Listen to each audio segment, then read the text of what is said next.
Hello everyone, আশা করি আপনারা সবাই ভালো আছেন। জন্মাষ্টমীর পাঠ নিয়ে এসেছি আপনাদের কাছে। এটাকে অনেক বড় ব্লগ করা হয়েছে, কারণ প্রচুর ছোট ব্লগে আপনাদের সাথে শেয়ার করি প্রতিনিয়ত। কারণ আমি বলেছি, ভগবানের লীলা যতই শেয়ার করবেন বা যতই ওনার কথা শ্রবণ করবেন, ততই কিন্তু যে বলছে তারও উপকার বা যে শুনছে তারও উপকার। যাই হোক, জন্মাষ্টমীর পাঠের দিন বা জন্মাষ্টমীর দিনগুলোতে কিন্তু তালের দাম বা তাল পাওয়াই যায় না। আর যেহেতু আমার এক হাতেই সব কিছু করতে হয়, সেহেতু তালের পাল্ক বের করাটা খুব টাফ ছিল। তাই গেছিলাম মলে এবং সেখানে কোথাও খুঁজে পাচ্ছিলাম না তালের পাল্ক। যাই হোক, এবার ভেবেইছিলাম যে কিছুই করতে পারবো না ভগবানের জন্য। এবং তার সাথে ছিল স্বাধীনতা দিবসের কাজকর্ম, এবং তাছাড়াও ছিল জন্মাষ্টমী, তারপরে ছিল মনসা পুজো, এবং অনেক ব্যাপারগুলো না একসাথে এবার হয়ে গেছিলো। এবং তার মধ্যে কাজের এত প্রেশার, এবং তাছাড়াও কিন্তু অনেক ধরনের কাজের সাথে যুক্ত থাকি আমি সেহেতু কিন্তু সারাটা দিন বা সারাটা রাত কেটে যায় আমার এইসব কাজের ভাবনা চিন্তা বা কাজের ভাবে থাকে যুক্ত হয়ে। তাই এবার আমাদের সোনাদের জন্য বা আমার সব থেকে প্রিয় মানুষগুলোর জন্য আমি ভেবেইছিলাম কিছু করে দিতে পারবো না, কারণ সেইভাবে সারা বছরই একটু বিজি থাকার দরুন আমি সেইভাবে তাদের জন্য কিছুই করতে পারি না।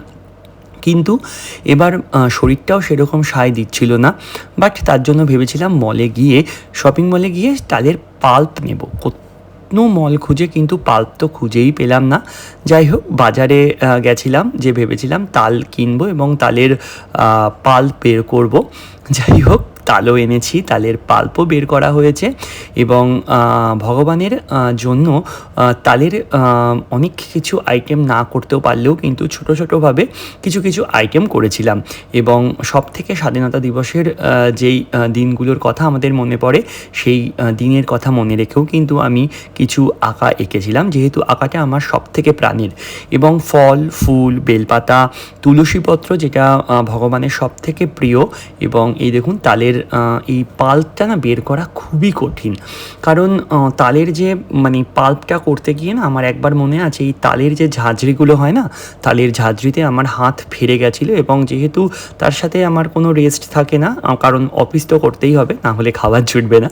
এবং সেই করতে গিয়ে না আমার পুরো হাতে ইনফেকশান হয়ে গেছিলো এবং কাজেরও প্রচুর প্রবলেম হচ্ছিলো। এবং তারপরে ভগবানকে সাজানো, তারপরে ভগবানের সিঙ্গার করা, তাদের ড্রেস পরানো, অনেকটা কাজ থাকে। কারণ জন্মাষ্টমীটাই কিন্তু, যেহেতু আমরা কৃষ্ণ ভক্ত বা বলি আমি কৃষ্ণ ভক্ত, জানি না ওনার ওনার করুণার কৃপা আমি উনি আমাকে করুণা করছেন, বা ওনার জন্যই কিন্তু আমি জীবিত আছি, বা ওনাকে কতটা আমি সেবা দিতে পারছি সত্যিই জানি না। যাই হোক, এবার ভেবেছিলাম ভগবানকে একটু অন্যরকমভাবে সাজাবো। পাতা দিয়ে ভগবানের গাছ, পাতা, ফুল, ফল দিয়ে ভগবানকে শৃঙ্গার করব। এবং প্রত্যেক কটা মালাই কিন্তু আমি হাতে নিজে করেছিলাম, কারণ আমি বলেছি ভগবানকে আপনি যতটা আড়ম্বরের দরকার হয় না, শুধু চোখের ফোঁটা জল দিলেও কিন্তু ভগবান, আমার ভগবান, আমি একে বলি আমার ভগবানকে সন্তুষ্ট হয়ে যায়। এই যে তালের পাল্প বের করে তালের ক্ষীর, তালের মালপোয়া, এমনি মালপোয়া, তালের বড়া, এবং অবশ্যই কিন্তু ভগবানকে আপনারা ক্ষীর দেবেন, এবং তার সাথে কিন্তু তালের যেটা হয় না বড়া বলে, সেটা কিন্তু অবশ্যই দেবেন। এটাকে বলে মাস্ট, বাট মাস্ট বলে কিছু হয় না ভাই। আপনি যদি মন থেকে ভগবানকে ডাকেন, কিচ্ছু দরকার হয় না, খালি ভগবানের নাম করলেই হয়, আর কারো অপকার না করলেই হয়। যাই হোক, দুধ দিয়ে বা আমরা দিয়েছিলাম দুধের অনেকগুলো আইটেম করেছিলাম, যেরকম পায়েস করেছিলাম, চালের পায়েস, সিমুয়ের পায়েস, সুজি, মালপোয়া, লুচি, এবং তার সাথে না এবার ছোট্ট জিনিস করেছিলাম, কারণ ভগবান মিষ্টি খেতে খেতে যদি একটু বোর হয়ে যায়, সেজন্য এবার চাউমিন করেছিলাম ব্রেকফাস্টে ভগবানকে দেওয়ার জন্য। নিরামিষ চাউমিন ছিল, একদম প্লেন, চাউমিনটা প্লেন ছিল, বাট চাউমিনটা ভীষণ টেস্ট হয়েছিল। অনেক সময় থাকে নানানভাবে চাউমিন করলেও না চাউমিন টেস্ট হয় না, কিন্তু এই চাউমিনটা এতটা টেস্ট হয়েছিল, না খেলে বলতে পারবো না। একদিন আসবেন আমার বাড়িতে এবং ভগবানের প্রসাদ গ্রহণ করবেন। এবং আমার ভগবান কিন্তু চকলেট খায়, এবং এই চকলেটগুলো কিন্তু আমরা প্রত্যেক বাচ্চাদের মধ্যে বিতরণ করে দিই। এই যে নাটখাট সোনা সেজেছে কি সুন্দর দেখুন। এবং আছে সমুদ্র সোনা, সেও সেজেছেন। এবং তার সাথে আছেন কিন্তু অবশ্যই বড় সোনা, ছোট সোনা। ছোট সোনাকে সব থেকে বেশি সুন্দর লেগেছে তার জন্মদিনে আমার মনে হয়েছে। আপনারা কমেন্টস করে জানাবেন কোন সোনাকে সব থেকে ভালো লেগেছে। এবং এছাড়াও কিন্তু আছে আমাদের যুগল, উনি একটু অন্যরকম সেজেছেন। মহারানী আছেন, তিনিও একটু অন্যরকম সেজেছেন। এবং তাছাড়াও কিন্তু ভগবানের প্রত্যেক কটা মালা মানে এত সুন্দর হয়েছে, আমার চোখ ফেরাতে পারছিলাম না। এবং এই যে ইস্কন সোনা, তার অপরূপ লীলা আমরা শুনেছি। এবং মাথায় সেদিন পরেছিলেন তিনি অবশ্যই কিন্তু ফুলের মুকুট, এবং তার সাথে ছিল বাঁশি এবং ফুল। দেখুন, আমার প্রত্যেকটা সিংহাসনেই কিন্তু আমার সাধ্যমতো আমি ভগবানকে সেবা দেওয়ার চেষ্টা করি। জানি না কতটা সেবা দিতে পারি। এবং এটাকে দেখেও অনেকে কিন্তু ন্যাকামি, ছ্যাবলামি অনেক কিছু বলে। আমি জানি না কোনটা ন্যাকামি কোনটা ছ্যাবলামি। এবং তার সাথে চিপস ছিল, চকলেটস ছিল, তারপর 3 রকম ফল ছিল। মানে চিপসের নানান ধরনের যা আইটেম হয় সবই দেওয়া হয়, কিন্তু অবশ্যই কিন্তু ভগবানকে তুলসীপত্র অর্পণটা মাস্ট করবেন। এবং যতটা সম্ভব পেরেছি দিয়েছি।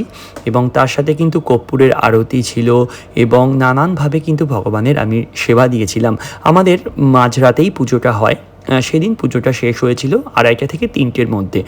আর মানে সিরিয়াসলি ভাবিনি যে এত কিছু বা মানে আয়োজন আমি করতে পারবো। কারণ কি বলুন তো, এক হাতে না একটা ছেলে মানুষের পক্ষে খুব মানে কষ্ট হয়ে যায় এটাকে করা, এটাকে রিপ্রেজেন্ট করা, তারপরে এটাকে সাজিয়ে গুছিয়ে ভগবানকে অর্পণ করা। কারণ সিরিয়াসলি বলছি, যাদের ঘরে মাতাজি আছেন তারা কাছে অনেকটা ইজি হতে পারে, বাট আমার কাছে কিন্তু একটু মানে খুব কঠিন লাগে।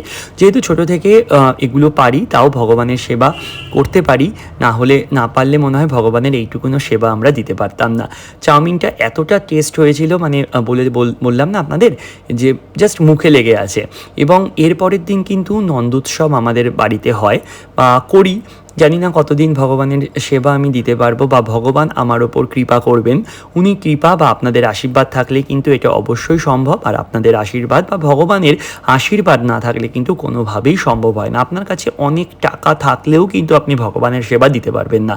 সত্যি বলছি, আমি গরিব হয়েও ভাই খুব সুখী, কারণ আমার সাথে ভগবান আছেন। এবং আমি ভগবানের করুণায় সত্যিই বলছি আপ্লুত।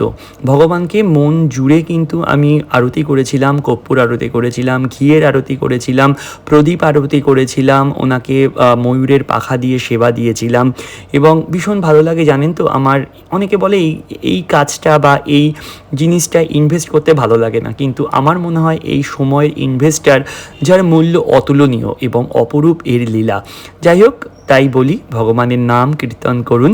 এবং এখানে একটা দুষ্টুমি কিন্তু লুকিয়ে আছে দেখুন, কারণ আমার ছোট্ট সোনাটি সেদিন কিন্তু খুব বিরক্ত হয়ে গেছিলো, কারণ সারাটা রাত ধরে তাকে জ্বালাতন করা হয়েছে, সাজানো হয়েছে, গোছানো হয়েছে। এবং দেখুন লুকিয়ে বসে আছে, কারণ উনি ঘুমাবে। আমি কিন্তু ভগবানকে ঘুম পাড়িয়ে দিয়েছিলাম, কারণ পরের দিন নন্দোৎসব আরেকটা ধকল যাবে ওনাদের ওপর, তাই ওনাদেরকে একটু রেস্ট দিয়েছিলাম। মানে আমার মনে হয় ওনারা কিন্তু আমার দুটো মানুষ, এবং আমি কিন্তু মানুষের মতোই কিন্তু ট্রিট করি ওনাদের সাথে। এবং মাঝরাতে একটা মানে অন্ধকার ঘরে আমি আরতি করি, মানে যেহেতু মানে অন্ধকার, লাইটটা ঠিকঠাক আছে আমার মনে হচ্ছে, আমি তো বুঝতেই পারছি। আপনারা কমেন্টস করে জানাবেন ভগবানের ছবিগুলো কি সব ক্লিয়ার আছে। যাই হোক, পরের দিনের জন্য বা আরেকটা নেক্সট ব্লকের জন্য কিন্তু অবশ্যই ভিজিট করুন আমার নেক্সট ব্লগসে। টাটা, হরে কৃষ্ণ।